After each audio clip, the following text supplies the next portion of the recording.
Hello everyone, आज हम organic chemistry में बायोमोलिक्यूल्स के लेक्चर नंबर 4 पे डिस्कस करने वाले हैं, जिसका नाम है स्ट्रक्चर्स ऑफ मोनोसैकेराइड। बहुत ज़्यादा इंपॉर्टेंट वीडियो है जिसमें हम बात करेंगे कि कैसे कैसे तो हम स्ट्रक्चर्स रिप्रेजेंट करते हैं, दूसरा कैसे उनके नाम मेंशन करते हैं, उन सब के बारे में हम डिस्कस करेंगे। ये वीडियो डायरेक्टली लिंक्ड है जो आपने पीछे वाला लेक्चर देखा है उससे, कि एपिमर्स क्या होते हैं और फिशर प्रोजेक्शन किस तरीके से रिप्रेजेंट करते हैं। तो ध्यान से देखना है, ध्यान से समझना है, बहुत ज़्यादा इंपॉर्टेंट वीडियो बनने वाले हैं। और साथ में अगर यदि आपने अभी तक हमारे चैनल को सब्सक्राइब नहीं किया है तो प्लीज़ चैनल को सब्सक्राइब भी कर ले और साथ में वीडियोज़ को शेयर किया करो। ठीक है, तो शुरू करते हैं हम। सबसे पहले अगर यदि हम मोनोसैकेराइड्स की बात करें तो लास्ट वीडियो में मैंने बात की कि मोनोसैकेराइड्स में C1 मतलब कोई भी ऐसी कार्बन चेन जो केवल एक कार्बन कंटेन करती हो, वैसा कोई भी मोनोसैकेराइड अभी तक नोन नहीं है। C1 का मतलब जिसमें एक कार्बन एटम हो। C2 के लिए भी नोन नहीं है, C2 के लिए भी कोई इतने नोन नहीं है, उनके बारे में भी हम नहीं जानते हैं। लेकिन अगर यदि हम मोनोसैकेराइड्स की चेन के बारे में बात करें जिसमें 3 कार्बन एटम्स प्रेजेंट हैं, 3 कार्बन एटम्स मेजरली हम जो डिस्कस करते हैं C3, C4, C5 और C6, इसका मतलब यह है कि जिनके अंदर 3 कार्बन एटम्स हो, 4 कार्बन की चेन हो, 5 कार्बन की और 6 कार्बन की, इनके बारे में हम मेजरली डिस्कस करते हैं और मेजरली हम इनके बारे में बातें करते हैं। ठीक है, तो अब शुरू करते हैं हम सबसे पहले C3 कार्बन एटम से। अगर मान लो सपोज करो मेरे पास कोई भी एक कार्बन चेन है, तो मैंने लास्ट वीडियो में मैंने बोला कि अगर यदि हम कोई भी कार्बन चेन देखेंगे, ठीक है, उसके अंदर हम हमेशा डी की फॉर्मेट में ही हम उनके जो मोनोसैकेराइड्स के स्ट्रक्चर्स हैं उनको हम हमेशा डी की फॉर्म में रिप्रेजेंट करते हैं। डी की फॉर्म में मतलब डेक्स्ट्रो रोटेटरी। ठीक है, ये हमने लास्ट वीडियो में डिस्कस किया था। क्लियर है पॉइंट? चलो अब हम जरा इसके बारे में समझ लेते हैं। मान लो सपोज करो मुझे 3 कार्बन एटम्स को रिप्रेजेंट करना है, 3 कार्बन एटम्स को, तो 3 कार्बन एटम्स के लिए हमेशा हम फिशर प्रोजेक्शन का यूज करते हैं। और फिशर प्रोजेक्शन ये कहता है कि इसके अंदर अगर मुझे डी स्ट्रक्चर बनानी है तो उसमें 3 पोजीशंस हमेशा फिक्स होती हैं। 3 पोजीशंस फिक्स होंगी। कौन कौन सी? एक तो सबसे ऊपर, ये बात ध्यान रखना और ये बात नोट कर लो, सबसे ऊपर जो आएगा वो हमेशा एल्डेहाइडिक ग्रुप होता है, एल्डेहाइड होगा। बहुत बढ़िया। सबसे नीचे जो लोअर पार्ट होगा उस लोअर पार्ट पे हमेशा CH2OH रखना है। और जो बीच में मतलब इस लोअर पार्ट से ऊपर उठ के चलेंगे तो उसमें हमेशा OH होगा, वो राइट में होगा, और H होगा वो लेफ्ट में होता है। तो इसी के बेसिस पे हमारे पास 3 पोजीशंस फिक्स करनी है। और यहां पे तो कार्बन है ही 3, तो इसका मतलब ये भी डेफिनेट हो गया कि सबसे ऊपर तो CHO है, उसके नीचे CH2OH है, और total number of carbon atoms 3 है, तो 3 है तो उसके लिए हमारे पास में बीच में OH है और H है। क्योंकि हम तो स्ट्रक्चर्स बना रहे हैं वो सारी D के लिए बना रहे हैं, और ये हमारे पास में इसको बोलते हैं हम डी ग्लिसरल्डेहाइड। क्या बोलेंगे इसको? डी ग्लिसरल्डेहाइड। ठीक है, तो हमारे पास C3 कार्बन के लिए इसका नाम होता है ग्लिसरल्डेहाइड। अगर कोई आपसे पूछ ले डी ग्लिसरल्डेहाइड का स्ट्रक्चर बनाओ तो उसकी स्ट्रक्चर कुछ ऐसी होगी। क्लियर हो गया पॉइंट? पॉइंट क्लियर है? चलो अब हम बात करते हैं, क्योंकि C3 में केवल एक ही टाइप के कंपोनेंट बन सकता है और उसके अंदर भाई L बनेगा या D बनेगा, 3 पोजीशंस तो होती है, और तीनों पोजीशंस हमने अप्लाई कर दी तो हमारे पास में जो रिप्रेजेंटेशन बनती है वो कुछ इस तरीके से बनती है। तो इसमें केवल एक ही स्ट्रक्चर पॉसिबल है। अगर मैं बात करता हूं C4 की, अब ध्यान से समझना है, C4 में हम स्ट्रक्चर मेंशन करें तो हमारे पास में 3 पोजीशन तो फिक्स हैं, 3 पोजीशंस फिक्स है। कौन कौन सी? सबसे ऊपर तो CHO, उसके सबसे नीचे CH2OH, यही होगा, और बीच में बच गए 1 कार्बन, 2 कार्बन तो हो ही गए, और तीसरा इसने बोला कि जो नीचे वाला कार्बन है उससे ऊपर वाले कार्बन पे OH हमेशा राइट साइड में रिप्रेजेंट करना है। OH राइट में और लेफ्ट में H होना चाहिए। बिल्कुल सही बात है। ये तो 3 पोजीशंस तो हो गई और बचा मेरे पास में एक कार्बन और वो कार्बन मैंने यहां पे दिखा दिया, दैट इज OH और H।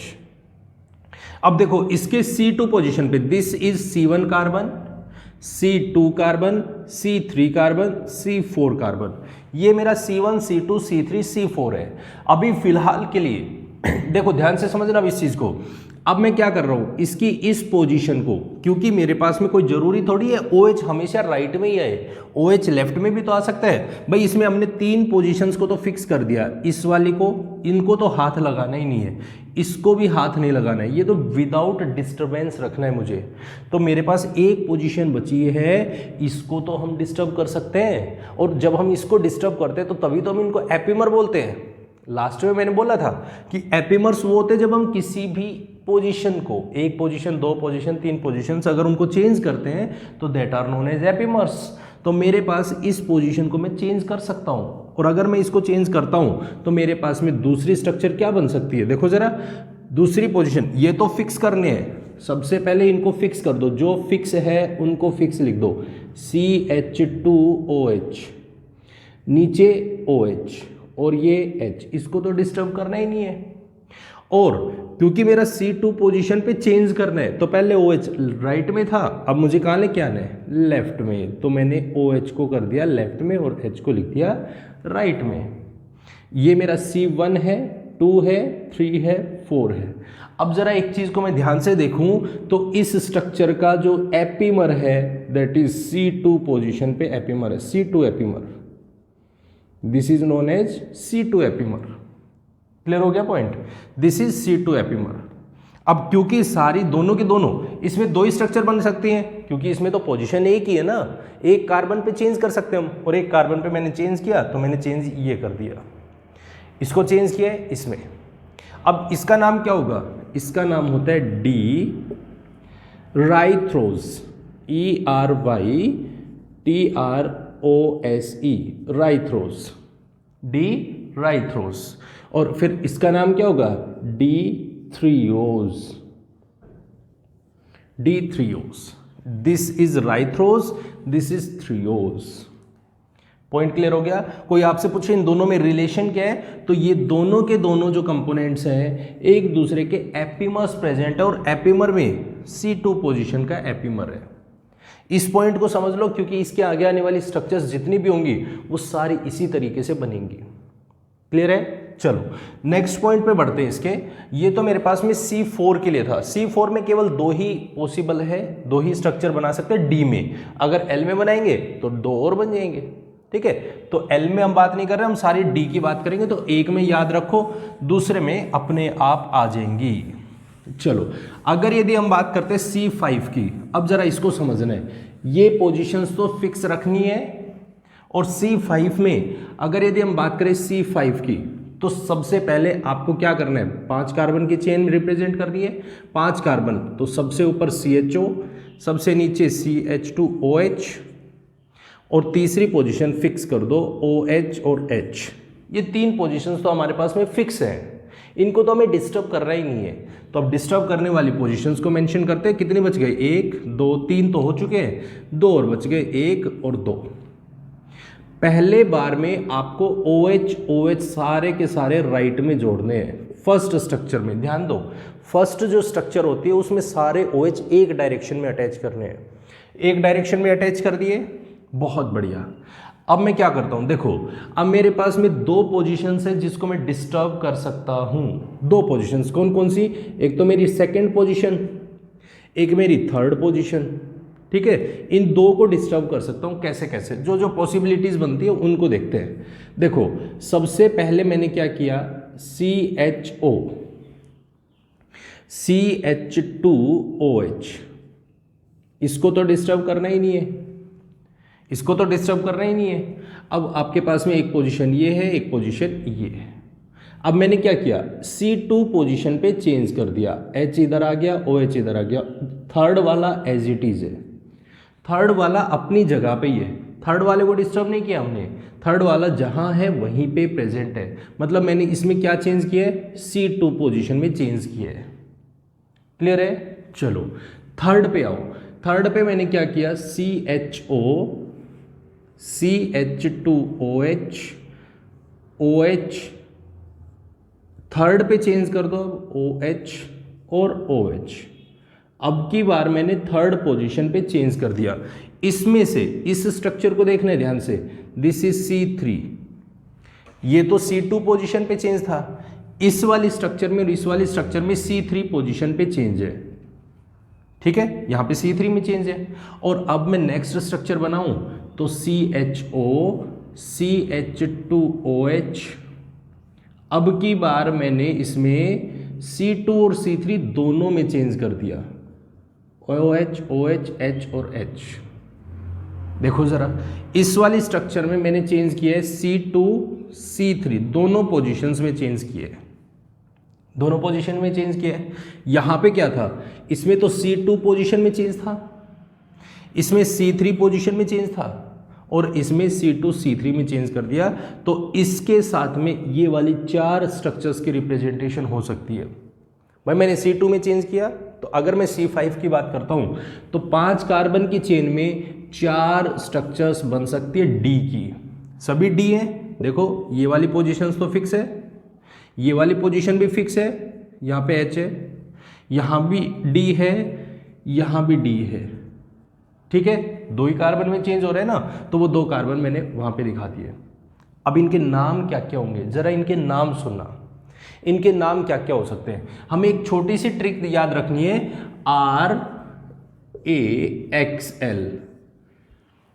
RAXL, मतलब जैसे इसका नाम लिखते हैं, सबसे पहले कौन है, R का मतलब राइबोज। अब D तो आप आगे लगा ही लोगे, राइबोज। A का मतलब क्या है, A का मतलब है अरेबिनोज, A का मतलब अरेबिनोज।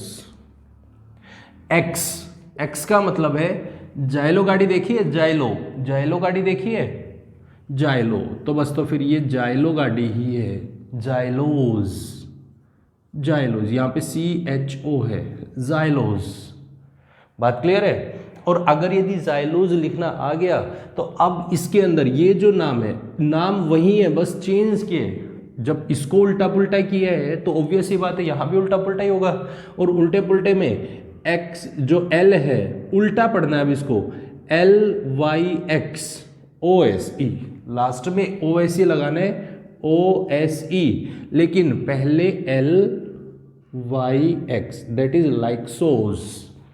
लाइक्सोज, this is lyxose. तो हमारे पास इस तरीके से ये 4 स्ट्रक्चर्स बनते हैं जो 5 कार्बन की चेन में मेंशन होंगे। इनके जो 4 मोनोसैक्राइड बनेंगे वो ये वाले मेंशन होंगे। क्लियर हो गया पॉइंट, एकदम क्लियर है। अब चलते हैं हम नेक्स्ट पॉइंट पे, जहां पे हम 6 कार्बन की चेन में अगर यदि हमें मोनोसैक्राइड्स बनाने हैं 6 कार्बन की चेन में। बहुत सारे बच्चे ये कहते हैं कि हमें ये याद नहीं होते हैं, इनकी स्ट्रक्चर्स ध्यान नहीं रहती हैं, तो इनकी स्ट्रक्चर्स को ध्यान रखने में कोई भी मुश्किल काम नहीं है, सभी के सभी बहुत आसान है। जरा देखते हैं 6 कार्बन की स्ट्रक्चर्स को एक बारी मेंशन करके देखते हैं।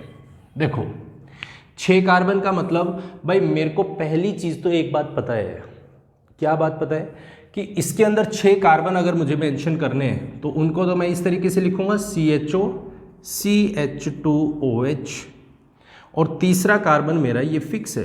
3 तो पोजीशंस मेरी फिक्स है और 3 पोजीशंस बची हैं, तो एक तो ये वाली, एक ये वाली और एक ये वाली।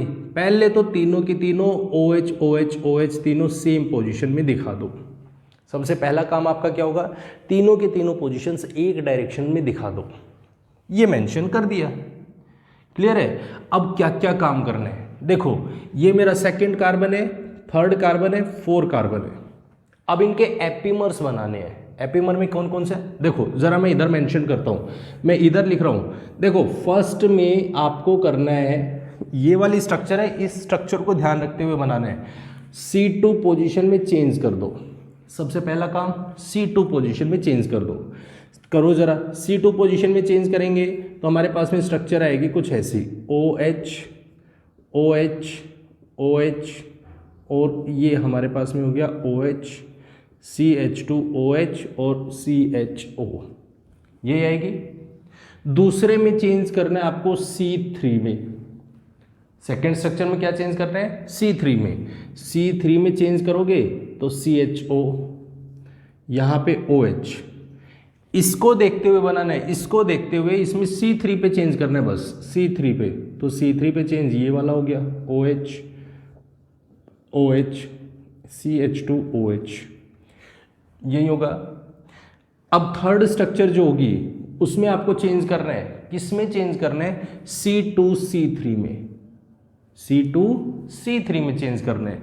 जरा C2C3 में चेंज करो तो CHO, उसके बाद C2C3 में चेंज करना है तो OH, OH, OH, OH और CH2OH, यही होगा, यही होगा। अच्छा, उसके बाद फोर्थ अगर यदि मुझे स्ट्रक्चर देखनी है तो C4 में चेंज करो, C4 में करो जरा, तो C4 में चेंज करनी है तो CHO,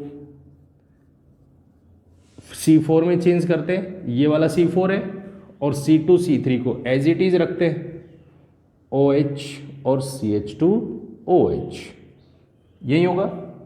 फिफ्थ में समझो जरा, फिफ्थ में, तो फिफ्थ में क्या करना है, अब C2 और C4 को चेंज करो, C2C4, तो C2C4 को चेंज करते हैं, CHO, CH2OH,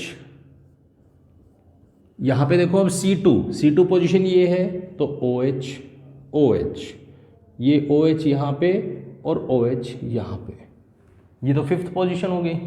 चलो सिक्स पोजीशन पे समझो, C3C4 पे चेंज करो, C3C4 पे, तो C3C4 पे चेंज करेंगे तो हमारे पास में उसकी स्ट्रक्चर कुछ ऐसी आएगी, CHO, CH2OH, OH, ये तो फिक्स है, ये तो फिक्स है।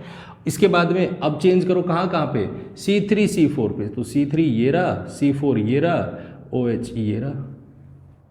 और अब लास्ट में देखो एक जरा, इसमें C2, C3, C4 तीनों पे चेंज कर दो, तीनों पे चेंज कर दो, तो तीनों पे चेंज करेंगे तो CHO, OH, OH, OH, OH और यहाँ पे CH2OH।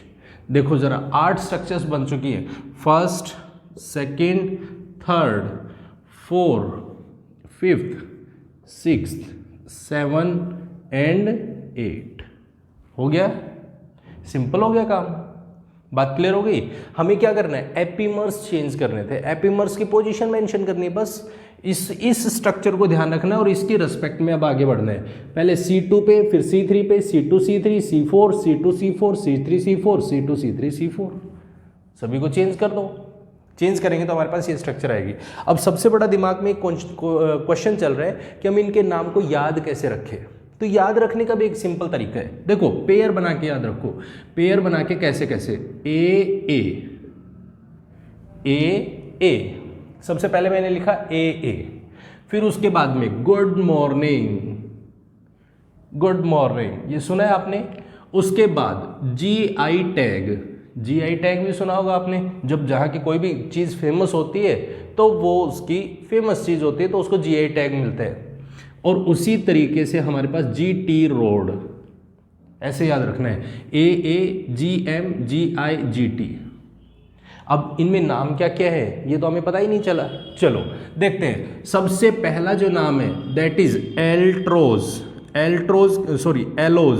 पहला नाम है एलोज। एलोज का मतलब ओल, देखो इसमें एक नाम आ रहा है all OH groups are in the same side, all OH groups are in the same side, सारे सेम साइड में होंगे। डी तो इनके आगे लगा नहीं है, सारे डी ग्रुप्स हैं, ठीक है। उसके बाद दूसरा है एल्टर करना है, मुझे थोड़ा सा चेंज करना है, किसको चेंज करना है, इसको बोलेंगे हम एलोज। पहला तो एलोज था, दूसरा एल्ट्रोज, चेंज करना है, एल्टर कर दिया। अब मैंने एल्टर किया तो एल्ट्रोज, यही होगा। पहला एलोज, दूसरा एल्ट्रोज। तीसरे पे आते हैं, तीसरा मेरा है C3 पोजीशन पे change, that is our glucose. This is the important structure, glucose. तीसरा होता है हमारा ग्लूकोज, ठीक है। चौथा क्या होगा, चौथा होता है मैनोज, मैनोज। चौथा कौन सा होगा? Mannose, this is mannose. अब फिर जी आ गया, जी आ गया तो इसको इस तरीके से याद रख सकते हो कि भाई 3 जी हैं, हम इनको किस तरीके से मेंशन करें। एक तो होता है ग्लू, दूसरा होता है गुल, और चौथा होता है GALA, गुलगुला। जैसे आपने गुलगुले खाए हैं, गुलगुले खाए होंगे तो गुलगुले, गुलगुला, गुलगुला, ग्लू, गुलगुला। ठीक है, इस तरीके से याद रख सकते हो। तो हमारे पास में नेक्स्ट बनेगी, वो क्या बनेगा? गुलोज। Next is gulose. I say idose, idose. Next galactose, galactose. ठीक है, और लास्ट जो बच गया that is talose, this is our talose. तो हमारे पास में ये सारे नाम होते हैं, इस तरीके से हम इनको मेंशन करते हैं। बात समझ में आ गई? एकदम क्लियर हो गया? तो ये जितने भी मोनोसैक्राइड्स थे, एल्डिहाइड्स के मोनोसैक्राइड थे, वो सारे के सारे नाम आप किस तरीके से याद रख सकते हो, उनके स्ट्रक्चर्स कैसे बना सकते हो, बहुत इंपॉर्टेंट है। क्लियर हो गया एकदम पॉइंट? आई होप आपको ये वीडियो पसंद आई होगी। अगर पसंद आई है तो इसे लाइक, कमेंट और शेयर जरूर करें, और साथ में अगर हमारे चैनल को सब्सक्राइब नहीं किया है तो प्लीज़ चैनल को सब्सक्राइब जरूर करें। Thank you very much and have a nice day.